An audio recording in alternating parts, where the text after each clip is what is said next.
Olá, gente, meu nome é Yolanda Silva e hoje eu estou de volta com o projeto Lendo Dostoiévski.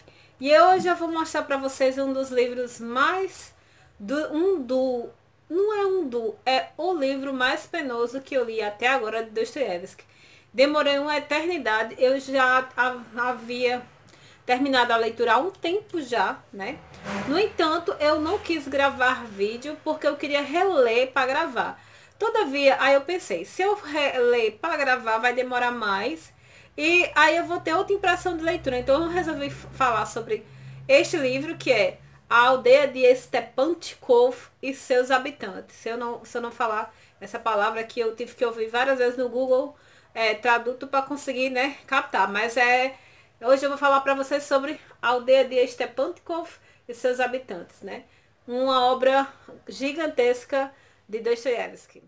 O narrador dessa história é um narrador em primeira pessoa, um narrador personagem, né?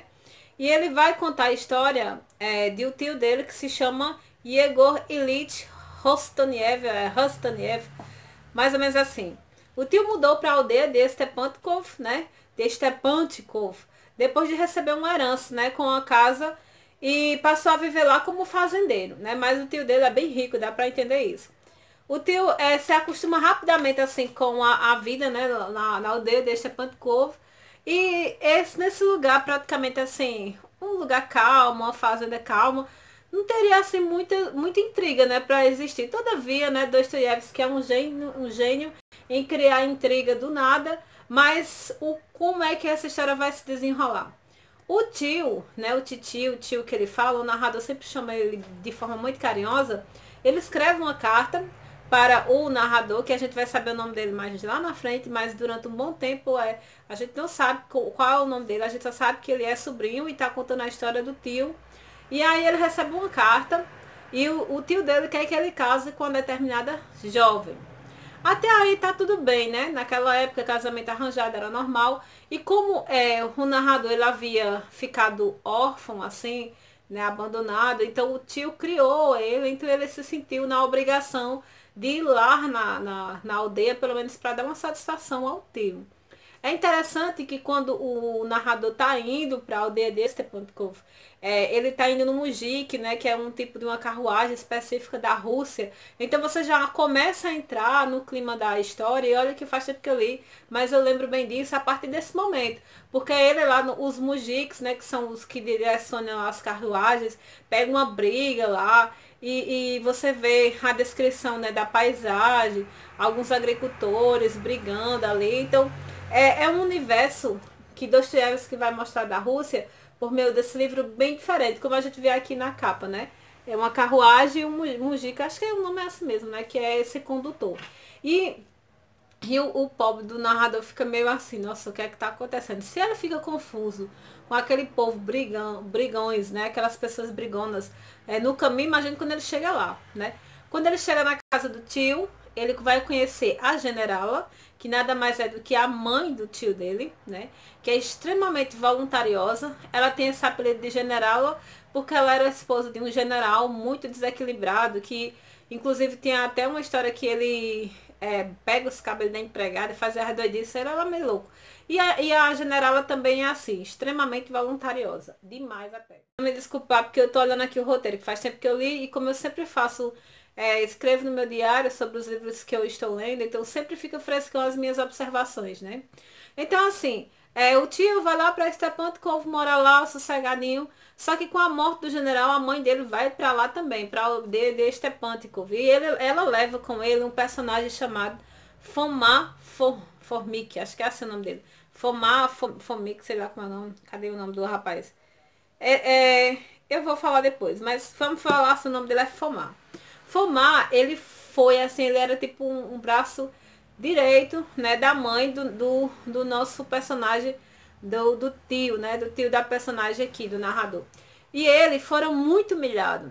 Então, assim, a generala tinha uma dívida de gratidão muito grande para com essa pessoa, porque eles realmente foram muito humilhados. Então, tudo que ele queria se permitia. E formar uma figura muito interessante, olha. Logo no início da história, quando o personagem, né, o narrador, em primeira pessoa, o narrador, o personagem, chega na casa do tio, o tio sempre está preocupado com essa pessoa, com esse Fomar. E ele vai aparecer, gente, lá no meio da história, no meio aqui da história que você vai ver quem é esse Fomar. Então, assim, quando a gente começa a ler a história, né, a gente começa a perceber que a aldeia de Stepan Cove, lá, a casa lá, é uma bagunça. O tio vive oprimido com as voluntariedades, os desejos, os desequilíbrios da mãe. A gente acaba descobrindo que o tio está apaixonado pela mulher, né, que ele quer casar, o sobrinho. E aí olha só a maluquice, só que ele não pode casar com essa mulher porque esse Fomar não acha que aquela mulher é adequada para ele, porque ela é pobre, porque ela é isso, porque ela é aquilo. Então assim, o tio, mesmo sendo o provedor da casa, mesmo sendo o rico da história, mesmo sendo poderoso, ele se submete a esse Fomar, né? O desejo da mãe por vários motivos. E é aí que é interessante. Para você ser um inimigo, para você ser um anti-herói na história de Dostoiévski, você não precisa matar ninguém, né? No caso do Fomar, ele é um anti-herói muito singular. É um anti-herói que ele sabe jogar com o pensamento, com o sentimento das pessoas. O Fomar me lembrou muito o Iago da peça de Otelo, de Shakespeare, porque ele manipula bem os pensamentos. No caso de Iago, ele manipula com a intriga, ele mente, ele engana e tudo mais, e faz com que o personagem Otelo acabe matando a sua esposa, né? Sendo ela inocente. No caso de Fomar, ele consegue manipular dando uma de coitado. Ou seja, quando ele fala uma coisa, né? Ele quer uma coisa. Por exemplo, um exemplo do que ele queria. Ele queria que todos os empregados lá de Stepankov, da casa, né, da aldeia lá, da casa do tio, falasse francês. E obrigou todo mundo a andar com a carteira de francês. Parece uma ironia de Dostoiévski, porque na época, tem notas de rodapé falando que era um hábito as pessoas da alta sociedade da Rússia, né, falar francês, porque era a língua dos clássicos e tinha que falar. Então, assim, todo mundo tinha que falar, só que os empregados já tinham tanta coisa para fazer, ainda tinha que aprender uma língua estrangeira que eles não era do interesse deles. Então, assim, mas quando o titio, né, não queria aceitar, a Fomar fez uma briga dizendo que ele era desprezado, que ele era humilhado, que ninguém valorizava ele porque ele era uma pessoa de bem, não sei o que. Aí ele saía, aí lá ia o tio atrás, aí lá a mãe do tio vinha e brigava, a generala, você é um desequilibrado, você não valoriza as pessoas, e o pobre do tio ficava maluquinho. Então assim, gente, essa história, não sei se vocês estão entendendo essa maluquice, porque o livro é assim. O livro é assim, é a calma, tem aquele silêncio que precede o esporro, pronto.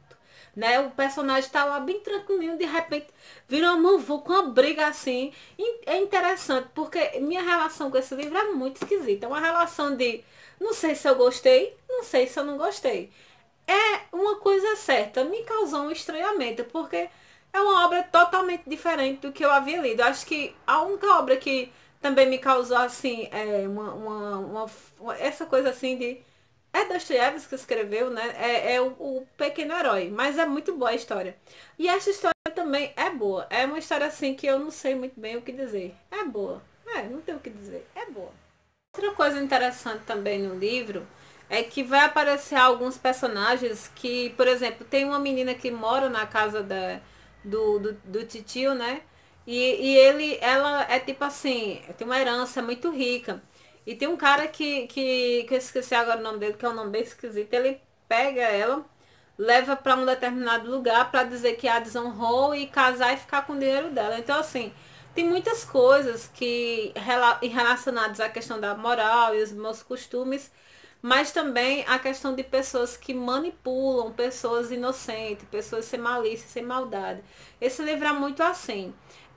Uma coisa também que a gente vê nesse livro, que é a questão da servidão, né? A questão do servo, que era algo muito comum na Rússia. Era ter as pessoas muito ricas, muito bem dotadas de dinheiro, ter seus servos. Mas o que eu vejo muito aqui nesse livro é a capacidade que um servo tem de manipular o seu patrão, assim, né? Por meio da questão do coitadismo, ou então pela própria questão de que o Fomar, ele tinha aquela coisa de ser um representante da moral e dos bons costumes. E nada que se enquadrasse na vontade dele era repreensível. E até quando o titio, né, queria se impor, ele não permitia. Inclusive o narrador, para você ver, o que eu sempre tenho um ditado aqui na Paraíba que diz assim: quando você muito se abaixa, acaba mostrando as partes, né? O bumbum lá. Então é mais ou menos isso.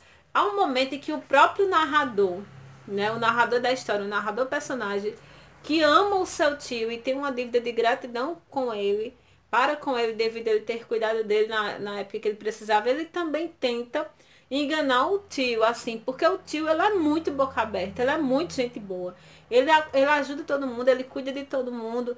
Acho que a única pessoa que o respeita é Catarina, que é a moça, né, pela qual o tio se apaixonou, né? Mas ele, por não ter a bênção de formar, nem da generala para casar com ela, prefere que essa moça case com o sobrinho dele, porque o tio dele sabe que o sobrinho iria cuidar dela, só que ele, né, não aceita. E aí, gente, eu não queria soltar spoiler, nem quero.